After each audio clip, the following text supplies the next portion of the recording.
Hey yo, what is up everybody? Welcome to my channel, and if you guys are new to this channel, then be sure to hit that like and subscribe button as it helps our channel to grow and you guys can also get notified, so be sure to do that. And yeah, watch this video until the end if you guys want to unfriend someone on Snapchat as well, because in this video I'm going to be showing you how you guys can unfriend somebody in Snapchat. So without any further ado, let's start the video.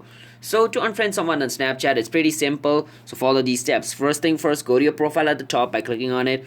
You can scroll down until you see my friends over here.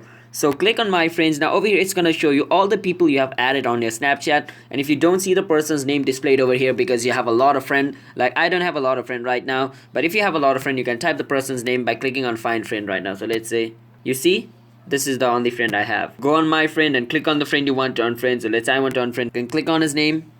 And once I click on his name, as you guys can see, this option over here at the top, it says we are friend. So let's say if I want to unfriend him, I can click on this three dot. Once I click on this three dot, I can click on remove friend. Once I click on remove friend, he will be removed from my friend list. So yeah, if you remove him from your friend list, then you will no longer be friends and you cannot call him or like do other stuffs like which you can do when you were friends. So just remember that before unfriending somebody. So yeah, that's basically how you unfriend somebody on Snapchat. It's that simple. So if you guys found this video helpful, then be sure to hit that like and subscribe button with notification on, so you guys can get notified once our new video releases. And if you guys have any question related with this video, comment down below. We'll answer you guys and help you solve your problem. And I'll see you guys in my next video. Until then, bye bye, peace out, have a nice day.